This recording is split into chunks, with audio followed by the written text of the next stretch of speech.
For over 43 months, Russia has waged war on Ukraine, and today we'll examine the military situation there.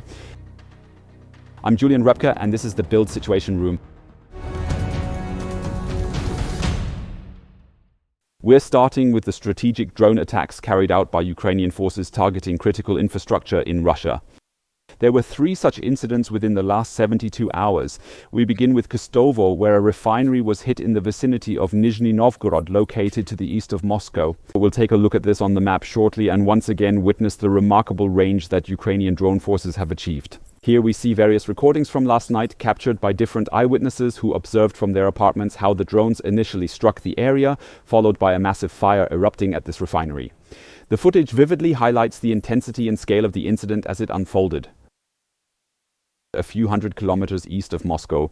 However, Kyiv is not the only refinery that was hit, but also in the Leningrad region near St. Petersburg, there was a strike in Kyiv. Here we are looking at the footage, and apparently, at least that's how it seems, the Russians put in a tremendous amount of effort here with their air defense systems, with their airspace protection, to shoot down all the Ukrainian drones from the sky. We see here at the start of the video, also captured by an eyewitness, what looks to be an air defense missile plummeting to the ground after it failed to hit its target. And we see right away how more and more of these missiles are being deployed here. You can't hear it now, unfortunately, but it's also quite loud for the people. That means they were all woken up and as a result ended up filming the whole thing. We're about to see here on the horizon, like just over there, how the clouds, if you will, are glowing. And then right away here you can see it again. I'll try to quickly point it out. You can see here how multiple missiles fall from the sky, drop from the clouds, and then directly strike the ground with impact. Supposedly there was a fire here, but these recordings are quite blurry and unclear. That means we can't say for sure whether there was an impact here or if the Russians managed to do it. As I mentioned, it requires an extremely high level of effort. As we just observed, significantly more missiles are deployed than drones are actually shot down to counter this Ukrainian drone attack here. Let's take a closer look at additional footage, this time from Orsk, a city situated deep in central Russia, located approximately 1,700 kilometers away from Ukraine within the Orsk region. And here we see yet once again that it's the Ukrainian loitering munitions, as this is a daytime strike. The loitering munitions are of the AN-196 type, designed to cover this specific distance, and here they fly directly over the workers at the refinery in Orsk before striking the refinery itself. We see the approach of the drone, which must have been flying for several hours by this point, the entire surrounding infrastructure here, meaning the refinery, which is visible here, and then we also see the impact of the drone, and the construction workers, or the workers, employees, can only watch here. We have various perspectives that show us that several Lutage drones have struck here in Orsel, very close to the Kazakh border, and this entire situation is presented to us once more from a different viewpoint, that the heart of the refinery was indeed hit here. We're not seeing a major fire, though. Lucky for the Russians, though. The air defense here completely failed to function, and as a result, the Ukrainian drones managed to strike their target where the operators intended them to hit. We're looking at the whole situation on the map and seeing that the radius covered by the Ukrainians regarding their drone attacks is indeed growing larger and more extensive. We just witnessed the 3 strikes, the first one tonight in Kyiv, and we're seeing that's roughly 1,000 kilometers from Ukraine, then in Kyiv in the north and also in Orsk, all within this range. Pretty far away, and the last one we mentioned, around 1,700 kilometers from the current front or border, is in the east, very close to Kazakhstan. And this clearly demonstrates, Ukraine is extremely active in advancing its strategic objective, which is to inflict such significant damage on the Russians that they run critically low on fuel, resulting in a widespread gasoline shortage across the entire country, to effectively bring this strategic goal into full implementation. But Russia is also extremely active in its assaults on strategic targets within Ukraine. Early this morning, Lviv experienced the largest attack since the war began, with over 700 drones, 50 cruise missiles and 2 ballistic missiles targeting western Ukraine. However, we also have material from the past few days that clearly demonstrates the Russians are increasingly deploying newer and more sophisticated attack methods or techniques to significantly enhance the effectiveness of their strikes. What we see here is the train station of Shoska. I hope you can recognize that on the left side first. Here's the train station already burning. Several trains are standing there. And up here we can already observe another Shahed 136 drone in flight, moving directly toward this station with the clear intent to target and attack the trains there. And it of course manages to do so. The issue is that we've heard in recent days more and more of these Shahed drones which are not just attack drones, but also reconnaissance drones. That means cameras are built into them to see how effective the attack is, if something is moving there, if the target has moved, for instance, if the train has moved, and then relay that data accordingly to use further precision or, as we were told, even deploy ballistic missiles to then strike the targets, including the defenders, the Ukrainian air defense systems that are in place. In this case, we can observe here the additional drone strike targeting this train. And the insidious part is it's a civilian train. Here we first see the engine that has already received this drone net or this cage. It only works against small drones, not huge ones, of course. 4.50 meters with an estimated 100 kilogram warhead. Yet when the Russians targeted the locomotive, they missed it by roughly 3 meters. Behind it was the passenger car, which caught fire at that precise spot and ultimately exploded as a direct consequence. We can also see that the train opposite has all these fragment impacts. I hope you can recognize it, all these small holes, which means even people who were sitting there, waiting there, were affected. One train was scheduled to depart for Kyiv shortly. We're here in the Sumy region. These individuals would have also been injured. In total, there were reportedly 30 injured here. Fortunately, no fatalities, as people apparently heard it in time. Especially this massive Shahed 136 drones, which are extremely loud as they slowly and steadily descend from the sky above. When you heard the whole thing and then you left accordingly, we can now see that during the cleanup efforts, we observed the people here actively working. The emergency personnel sighted a new Shahed 136. Here we see them. I hope you can recognize it again, a kind of black delta, which in this case fortunately didn't descend here, but continued flying in one direction. This means that even during the rescue operations, there were further Russian drone attacks on Shoska in the Sumy region. Russia targets both transport infrastructure and energy. The electricity infrastructure here, we've just received new footage from Slavutyk, a city located directly to the north of, or in the immediate vicinity of a city north of Kyiv. And we see here how a substation is being attacked, also successively by several Shahed 136 drones. We see how the Russians are filming the scene with repeated, very precise hits striking directly into the various structures of this substation located here. The whole thing is being monitored by the Russians, as already mentioned. That means you're no longer blind. You're not just saying, well, hopefully our volleys will hit the pre-programmed targets, but you're assessing each time, conducting immediate damage evaluations and monitoring the outcomes to respond accordingly and either fire more rockets, missiles, or drones at the identified targets, or adjust the overall strategy as the situation demands. As said before, to then disable the air defense in those regions. This attack here on the substation near Slavutyk ultimately resulted in the temporary shutdown of the sarcophagus, the facility specifically built to contain the radiation activity in Chernobyl, the 1986 disaster, that this sarcophagus was without power and that this consequently led to some problems, likely necessitating the activation of emergency power to prevent a radiation leak here. We're also looking at this on the map, seeing that the Russians, their attacks in recent days haven't just been focused on Lviv in the west, but rather at least on several days. We see it here at Shoska. That was the train that got attacked in this area, and also in Slavutyk, that was the substation, meaning the attacks have been mainly focused in the northern region. The Russians aim to terrorize all regions simultaneously. The west, as we just mentioned, with the worst attack to date. The east and south, of course, with the ongoing ground offensive, and the north with targeted strikes on strategic targets and critical infrastructure. And Kyiv, as well as other major cities like Kharkiv and Dnipro, are essentially attacked by Russia on a daily basis with various weapons. And to the east of Ukraine, to the Dnipropetrovsk region, we now turn our attention, looking at the latest developments here and starting once again with more revealing footage for the Russian aggressors.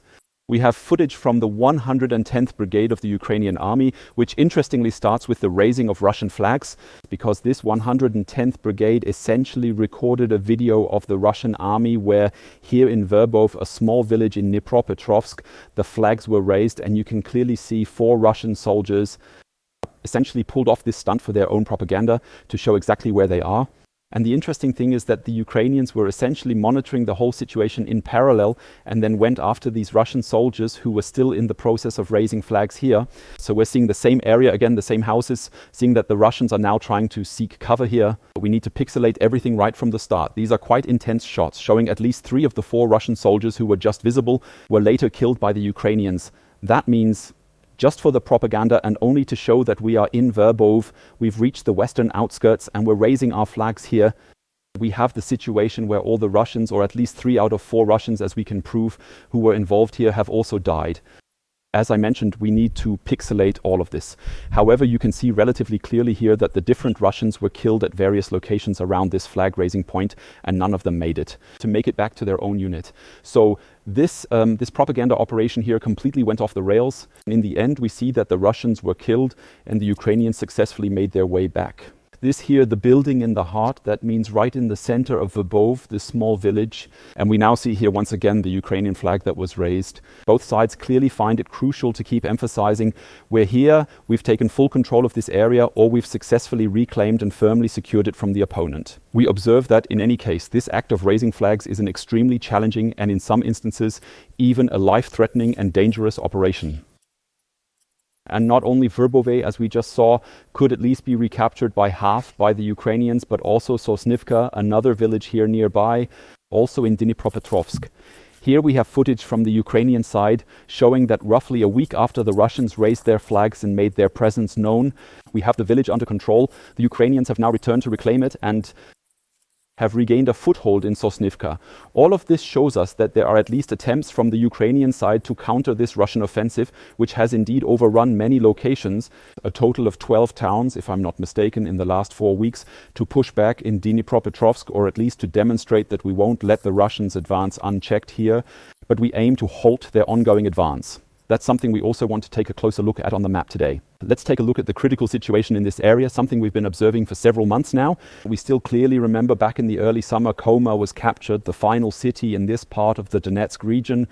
And this dashed line, I think you can see it relatively well. That's the oblast border, that's the boundary where the Ukrainians, at least in parts, managed to, if we imagine the northern edge here, take a look. So they managed to halt the Russians here in this northwestern region as well, successfully holding the line. By holding 2 villages, they kept the Russians from the oblast border. But here in the south, in this triangle, I think we've shown it a few times already, this triangle, so to speak, with Dnipro on one side, Donetsk on another, and Zaporizhzhia on the southern side, where the Russians can attack from both the south and the east. They had to retreat and ended up losing several villages here. As I mentioned earlier, I believe it was 11 or 12 in total. What we've already marked is Sosnivka now back under Ukrainian control. That means this recaptured area. There's also talk from the Ukrainian side about 2 other villages, Novoselivka and a very small one nearby, that they were successfully retaken. However, our map provider, DeepStatMap, doesn't seem entirely convinced yet whether that's actually true, whether it was sustainable, and so initially only 1 village is marked here as recaptured. The additional footage we just saw was from down here in Verbov.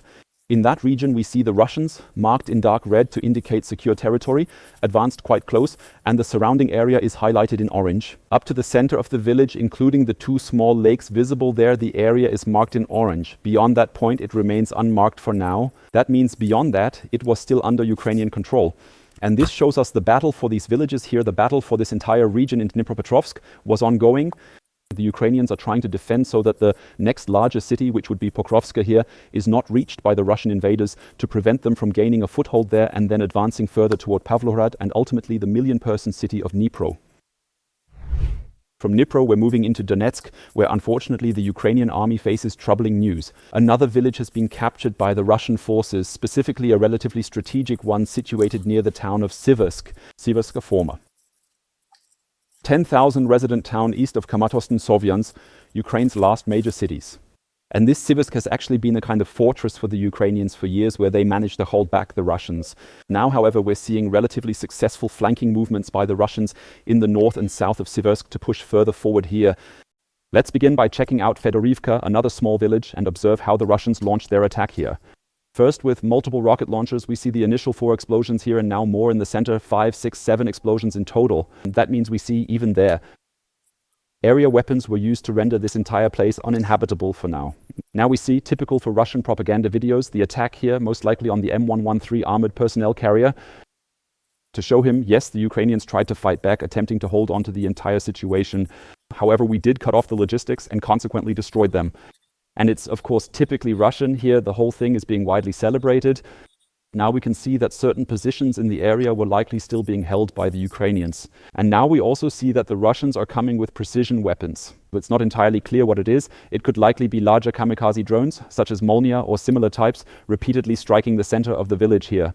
We can definitely see, yeah, the whole thing is edited. However, the same house, the same central building in Fedorivka is being targeted over and over again. And at the end, we see what we had seen earlier, namely the Russians showing, yeah, by now we've managed to capture the entire area. We are now here in various places. We also keep seeing how the camera zooms in and out, just to make clear that we're not just in one small spot in a tiny area, but in quite different locations within this village. We even see that it's done partly without cuts, at least with the two flags, just to clearly demonstrate these aren't just the same two soldiers moving from A to B, but we're actually positioned at different spots throughout the village.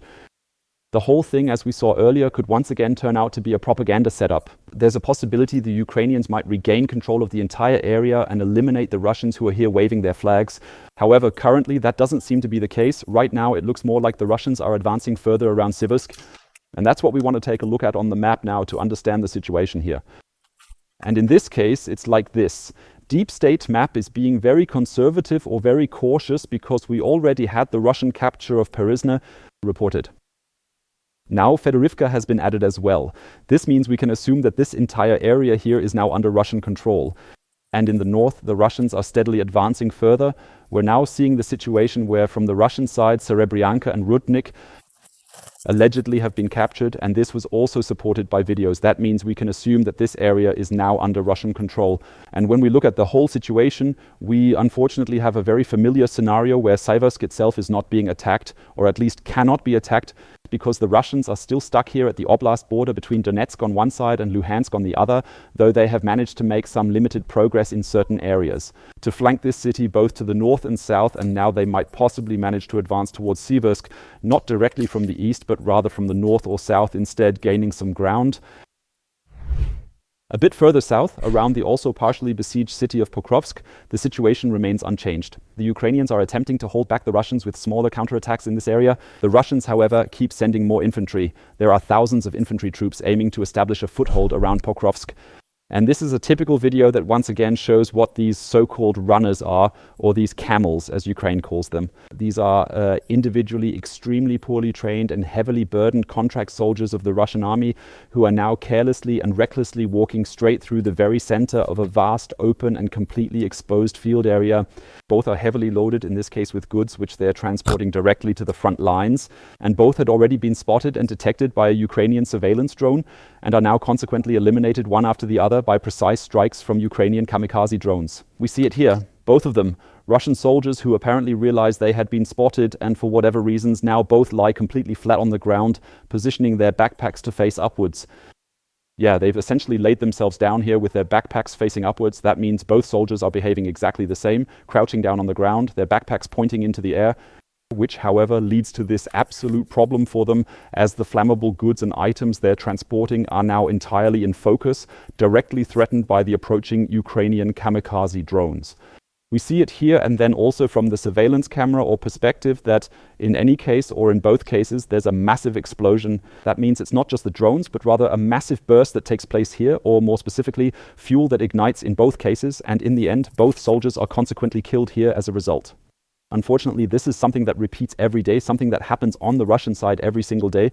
Hundreds of times one has to say that it's precisely these, well, really very, how should I put it, cheaply recruited and deployed soldiers by the Russian army who are being killed here around Pokrovsk. And that's why the situation around this former major city hardly changes. We still want to take a look at this on the map. So we want to take another look at how the Russians are trying to flank Pokrovsk, both from the south, as they've been doing for several months now, and more recently also from the north. Here it's primarily the Ukrainians holding the line. We see the blue areas and what's essentially an actual wall constructed here, stretching from Rudinske up through Dobripilya to Biloserske and beyond. Zoloty Koldias too had been under Russian control for a time, but was eventually recaptured. That means the Ukrainians are really putting in a lot of effort here to stop this flanking in the north. And the Russians, as we just saw, keep sending in new troops. I can go ahead and mark it here in white. This is basically the most frequently used route here in the white area, which they keep taking. They can only go on foot now because you simply can't use larger vehicles there anymore. At most, quads or motorcycles can still be used, and we've just witnessed the kind of fate that most Russian foot soldiers in this region are inevitably going to face. Lastly, let's examine the front in Ukraine's northeast in the Sumy region. Here too, the Russians are trying to advance further, but they are being held back by very strong Ukrainian forces. They have been kept at bay for months now and haven't managed to get close to Sumy city. Instead, they're now trying to push forward in very peculiar, innovative ways, namely in this case across lakes within the Sumy region. The entire incident sparked significant discussions among observers on the platform X, because what we're witnessing here is undoubtedly the 225th Battalion successfully detected these two boats here with around 10 or 8 Russian soldiers on board fairly early in the operation. And now we see the approach with a kamikaze drone. Up there we also see the deployed grenade, and you can't help but wonder why Russian soldiers in relatively good weather, we see it here in daylight and with the full awareness that the entire area is being closely monitored and tracked by Ukrainian reconnaissance drones, they actually send their soldiers on inflatable boats, on paddle boats, and say, yeah, you have to try to advance further across the lake when there's no other option. Once again, it ends fatally for all the Russians deployed, and now we're seeing the approach here clearly visible. 2 small boats were deployed, and the Ukrainians chose to target the larger one, attacking it directly. We're seeing here an incredible number of soldiers, 1, 2, 3, 4, 5, 6, 7 at least, who are on board and are now being targeted by the Ukrainian drone, and the whole situation ends tragically for them as a result. So here we're also seeing that most of the attack efforts by the Russian army are happening in a rather desperate manner, and that another attempt here to advance across a lake using paddle boats ends up being fatal for the Russian soldiers. Finally, we want to focus once again on the defense against Shahed drones. We know that, as mentioned, 700 of these drones were deployed last night. Some nights it's fewer, some nights even more.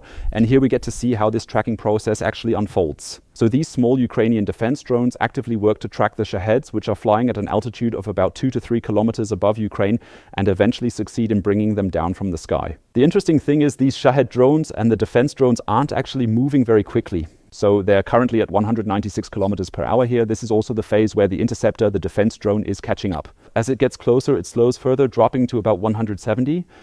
And that's precisely the Ukrainians' opportunity. They try to use these small drones, which can only fly for about 10 to 15 minutes and have a maximum range of 20 kilometers. They aim to take off at precisely the right moment to ascend and successfully intercept these Russian Shahed drones right here. And the Ukrainians have actually tried quite a few things recently. We remember the F-16s being deployed to shoot them down. It was extremely risky. Ukrainians lost 3 F-16s in the act. We remember those Browning machine guns that were used from mobile pickups. The whole thing worked more or less well. And now, as we see here, it's the interceptor drones that are being further developed, and where other countries in Europe are also beginning to invest and innovate actively. We know that there are currently drone facilities again and again, where other countries in Europe want to learn from it and want to know, how do you do it? How do you intercept these drones in the air? And we see it here. So this is how it's done. Here, the very last moment before impact, we can also see quite clearly the propellers, the spinning rotors of the small interceptor drone in action, which then here, or rather their shadows, and we can see that it successfully brings down at least one Shahed drone with its warhead weighing up to 100 kilograms from the Ukrainian sky.